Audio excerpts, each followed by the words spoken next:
Target ang mga masiselang isyu ng lipunan na sangkot ang ilang mga ahensya ng gobyerno at mga personalidad.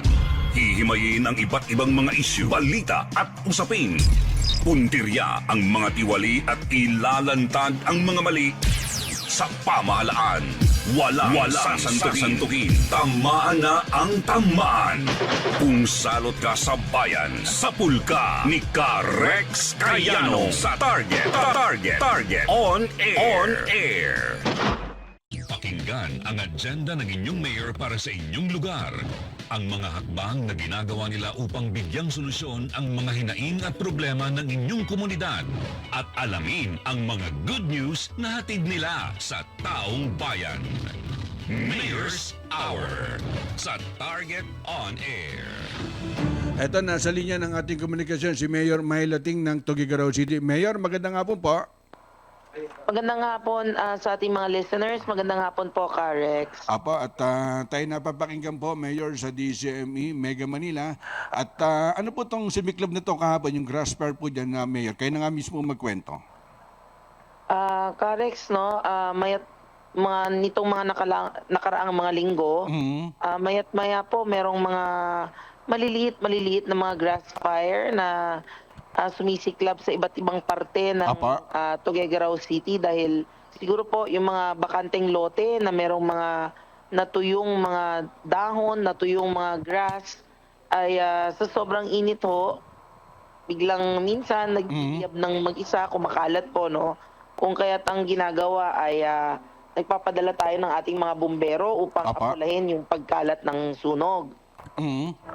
Eh di siguro sobrang init lalo dyan sa Tuguegarao City. Kami last year na pumasyal po kami dyan. Ang problema sa Tuguegarao kapag ka summer, sobrang init. Kapag ka naman bagyo, laging sentro ang Mayor. Siguro, Karex, talagang yung aming geography, talagang ganon. Pag December, January at February po, doon sa mga hindi nakakaalam, sa Tuguegarao malamig. Pagka summertime naman po talagang sobrang init. At siguro ganun na ho sa amin, pagka dumarating din ng mga bagyo, palagi ang dumadaan sa amin. So far naman po ngayong araw na to, nasa 37 degrees tayo. Yun nga lamang po ang heat index natin ay nasa 45 degrees. Kung kaya nagpapasalamat pa rin tayo dahil kagabi, Rex, biglang bumuhos po ang malakas na ulan. Siguro kahit papaano, nakatulong din dito sa syudad namin yon, dun sa mga areas na masyado ng mainit.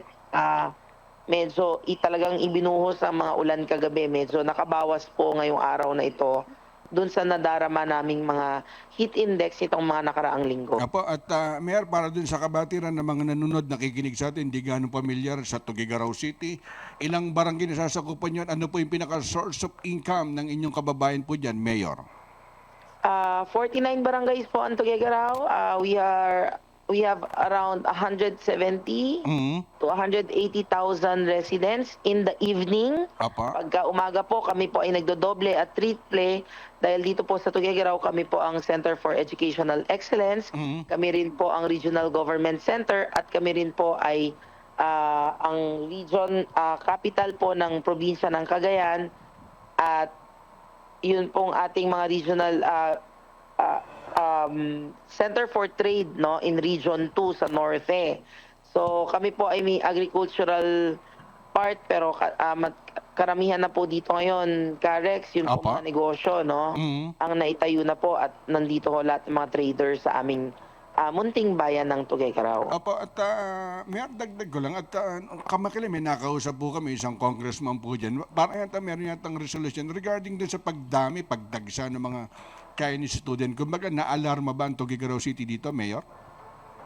Yun pong congressman ng na-alarma, wala naman po siya parati dito, Pero yung aming pong mga kababayan, sanay ho kasi ang mga taga-Tuguegarao na nakakakita ng iba't ibang klaseng foreigners dito sa amin dahil hindi naman lingid sa kaalaman ng halos lahat ng mga taga rito, May mga taon kaming puro Indiano po ang nandito dahil nag-aaral.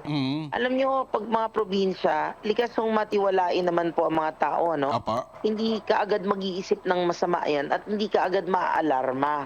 Ang sabi lang, oy madami sila, anong ginagawa? At pag nasagot na po estudyante, very good. Ganun lang po ang reaksyon ng mga taga Tuguegarao. Nagkaroon na lang ho ng alarma sigurong masasabi noong nagbigay na ng mali siya dahil doon sa nangyayaring tensyon sa West Philippine Sea, kung kaya't siguro nagkaroon din ng mga haka-haka yung ibang kababayan natin. Pero last year pa po yan, Rex. Apa. No? It is not the first time. Bago pa po ako mag-mayor, meron na pong mga estudyante ng Chinese na nandito sa Tuguegarao at iba pang mga nationalities na mga foreigners. Kaya natatawa ko kami kung matagal na niyang iniisip yan. Bakit? Ngayon. Hindi niya tinanong last year pa. Tama po. Kumbaga last year pa kumbaga ngayon siya nagkaroon ng pagkakataon para ungkatin. Ang dami ko kasi niyang pinoproblema sa buhay niya. So, hindi ko ho alam kung ano ho talaga kung bakit mo ita-tie up sa national security. Gayong sabi ko nga ho, pati ako nababash na, pero ititindig ko po, bago pa man napili ang Cagayan as EDCA site, andito na po yung iba pang mga foreigners sa Tuguegarao. Apa. Ilagay ho natin sa tamang konteksto, Karex. We are 2 hours away, 1.5 to 2 hours away from the nearest EDCA site. Hello? Apa, guide po, Mayor. Apo. We are 1.5 to 2 hours from the nearest EDCA site dito sa probinsya ng Cagayan. Bakit ngayon lang mapapansin, talaga naman pong yung mga eskwelahan namin dito, gaya nga ng sabi ko nina, we are the region for educational excellence. Kung kaya't marami ho talagang nagpupunta dito, hindi lamang foreigners, Apa. bagkus pati po yung ating mga national, provincial, at other regions come into Tuguegarao City na nag-aaral sila dito. Kumbaga yung nasilip na isang congressman dyan, kumbaga hindi na bago yan para pag-usapan dyan sa Tuguegarao City, Mayor. Kahit umuwi kayo dito, wala akong naalarma.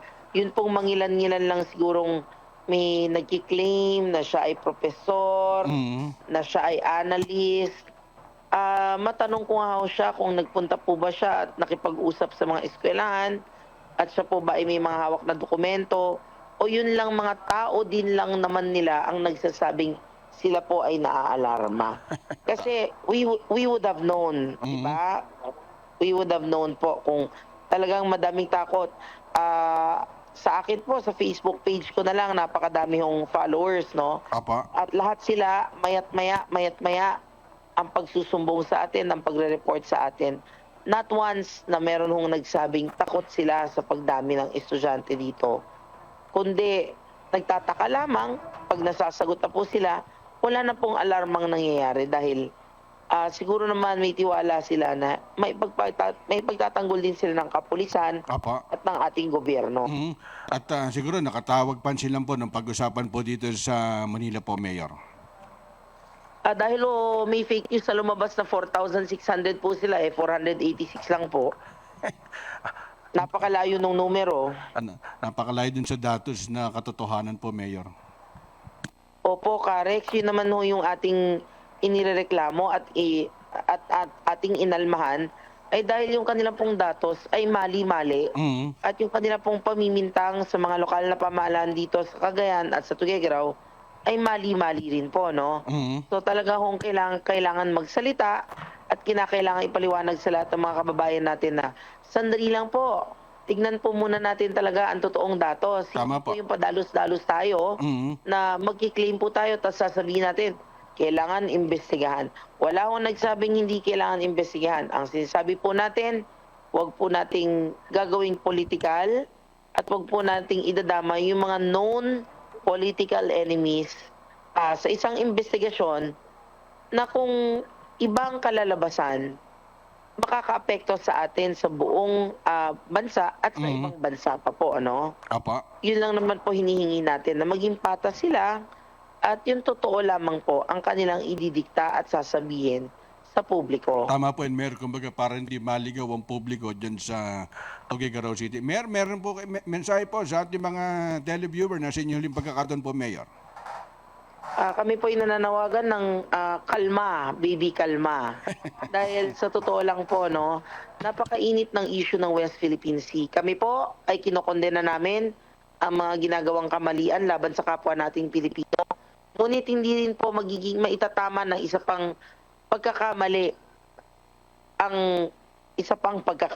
Ano ho? Kung ginawa sa mga kababayan natin yan, ibig po bang sabihin gawin din po natin sa kababayan ng ibang tao yan? Hindi po nararapat dahil napakarami po nating mga OFWs na naninirahan, naninilbihan at nagtatrabaho sa ibang bansa na ayaw din po nating maramdaman nila the same things na nararamdaman nung ibang mga taong nandito naman sa ating bansa. So sana po kalma lang tayo, pag-isipang mabuti at ilagay sa tamang konteksto ang anumang bagay na maririnig natin. No, hindi po pwedeng pakinggan mo lang yung isa, yung isa mag-judge na po tayo. Huwag pong ganoon dahil imbes na lumamig ang sitwasyon at mapag-usapan na mas mabuti, baka po lumalim ang tensyon at kung saan pa po mapunta. Okay, salamat po, Mayor Mailan ng Tuguegarao City. Mayor, salamat po sa oras. Maraming salamat po, Rex. Maraming salamat po sa lahat ng nakikinig sa atin ngayong hapong ito. Mag-iingat po tayong lahat. Stay hydrated. Keep safe. God bless us all. Thank you.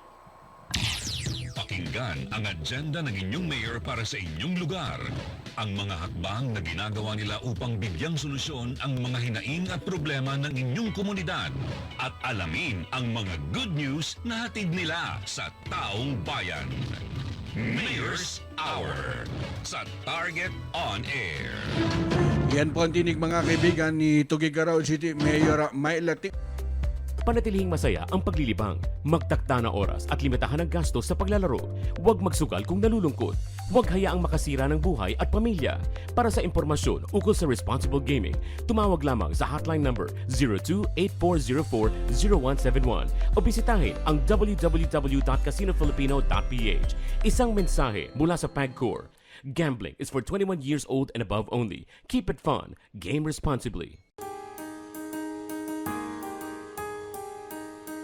Hindi umuurong sa pagtulong, kawang gawa sa lahat sinusulong. PCSO, PCSO. Hindi umuurong sa pagtulong ang PCSO.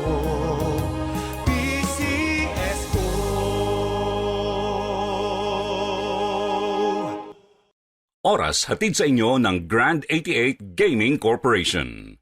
Ang oras ay hatid sa inyo ng New Antipolo Coliseum at Angono Cockpit Arena. Sumainyo ang isa na namang makabuluhang edisyon ng Target On Air. Kasama si Rex Kayanong. Abangan muli bukas alas 3 hanggang alas 4 ng hapon. Kung salot ka sa bayan, ikaw ang isusunod ni Rex Kayanong na Target On Air. Nangunguna sa balita, impormasyon, musika, komentaryo at serbisyo publiko. Ito ang DZME 1530. Una sa kanan, ang himpilang may paninindigan.